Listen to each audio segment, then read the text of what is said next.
Hello everyone.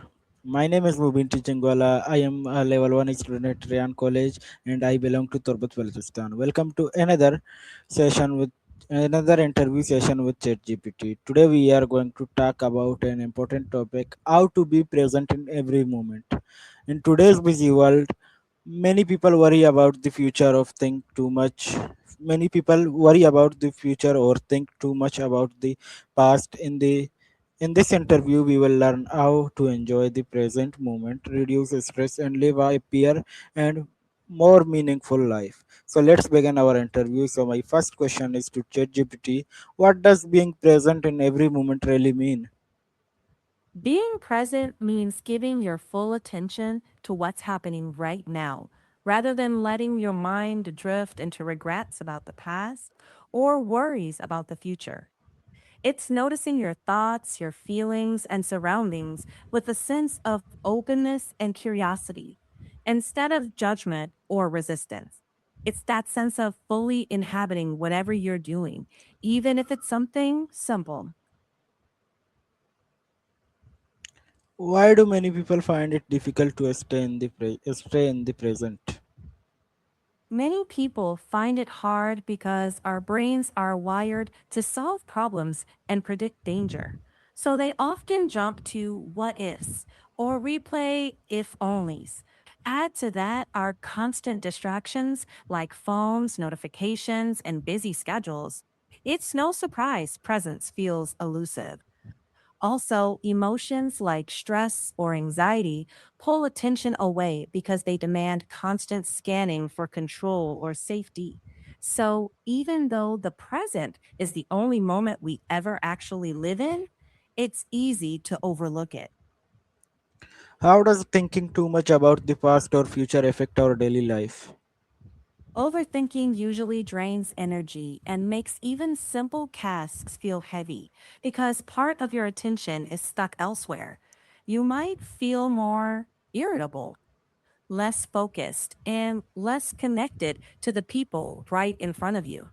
It can also build tension in the body, like tight shoulders or headaches, which makes it tougher to enjoy what's happening.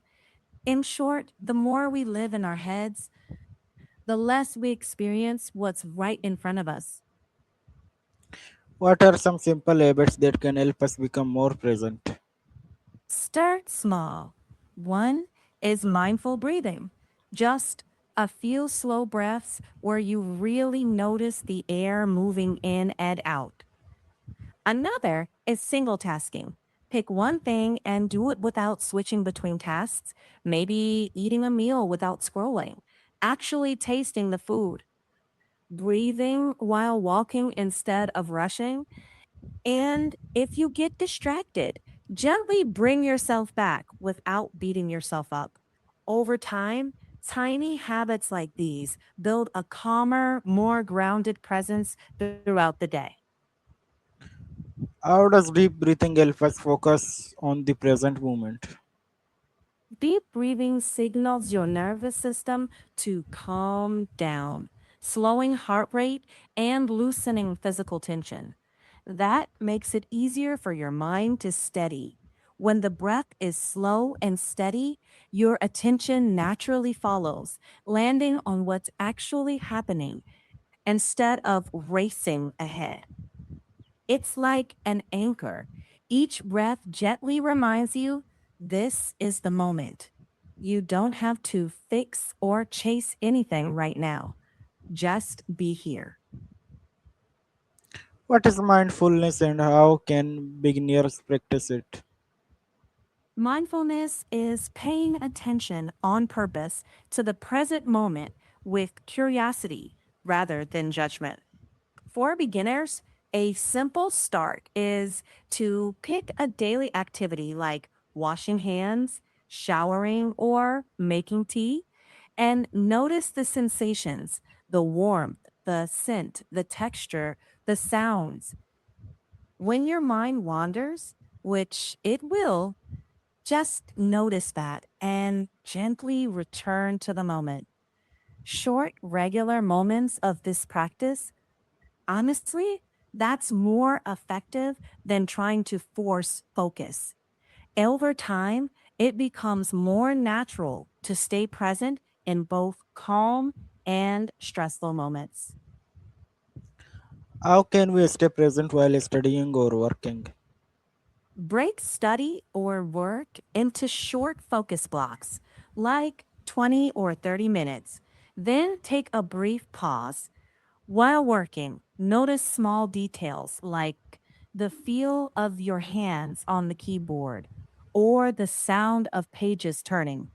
When your mind drifts, gently name it like thinking and come back. Also, reduce multitasking. Close extra tabs, silence notifications if you can, and give one thing your full attention at a time. Small, consistent choices make presence feel natural instead of forced. Does spending too much time on mobile phones make it harder to stay present, and why? Yes, constant phone use trains your attention to jump rapidly. Notifications, scrolling, and quick content switches make deep presence harder because your brain gets used to fast, shallow focus. Over time, that habit can make everything feel more distracting, not just the phone. The fix isn't to ditch technology, but to use it more intentionally, like setting specific times to check messages and giving yourself real breaks without screens. Even short no phone windows can help reset your attention, making it easier to be present again. How can we enjoy conversations more by being fully present? Listen for meaning, not just for your turn. Notice tone, pauses, and the feelings underneath the words. Put your phone out of sight. Make eye contact when possible, but don't stare. If your mind starts planning a reply too early, gently bring it back to listening. Let silences be okay. Those quiet beats often make conversations richer, more honest, and surprisingly more enjoyable. What are the mental health benefits of living in the present? Living in the present often lowers stress because you're not constantly pulling yesterday's worries or tomorrow's fears into right now. People often notice less rumination, better sleep, improved focus, and more steady emotions. It doesn't erase challenges, but it changes how you meet them with more clarity, patience, and self compassion. What are the mental health benefits of living in the present? Living in the present often lowers stress because you're not constantly pulling yesterday's worries or tomorrow's fears into right now. People often notice less rumination, better sleep, improved focus, and more steady emotions. It doesn't erase challenges, but it changes how you meet them with more clarity, patience, and self compassion. How can gratitude help us appreciate the present moment? Gratitude directs attention to what's already here that's good or meaningful. Even small things like a warm drink or a friend checking in. When you name those things, your mind softens and the present feels more welcoming. Over time, gratitude makes it more natural to notice what's going right, which supports calmer mood and a steadier sense of peace. Can being present improve our relationships with family and friends? Yes, when you're really present, people feel listened to instead of managed. It shows up in small ways, like not interrupted, actually hearing what someone's saying, and noticing their mood. Over time, that builds trust, reduces misunderstandings, and lets connection feel lighter and more real. Presence turns ordinary moments into shared moments, and that's where closeness grows. How can students practice being present during classes and exams? Students can practice by focusing on one thing at a time. In class, notice the teacher's main point, jot quick notes, and bring your attention back when it wanders. During exams, slow your breathing when you feel tense. Read questions carefully and keep your focus on this step, not the whole paper. If your mind drifts, label it thinking, then return.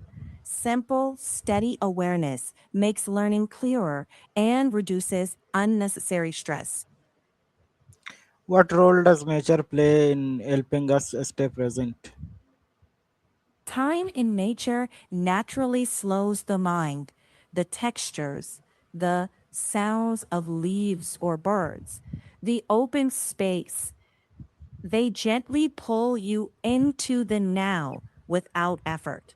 Even a short walk outside can reset scattered attention. Nature doesn't demand anything, so it's easier to notice, to breathe, and just be. That ease makes presence feel reachable, not forced. How can we stop overthinking and focus on what we can do today? Start by naming the next tiny action only, not the whole project, just the next step. Then do it. If thoughts spiral, label them planning and bring it back to now. Use short work blocks and breaks.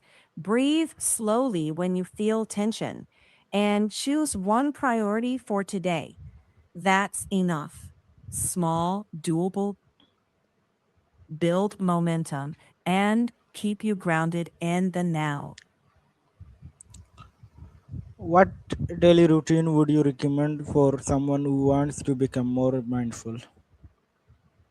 Start small and steady. Morning, take 2 minutes of slow breathing before checking your phone.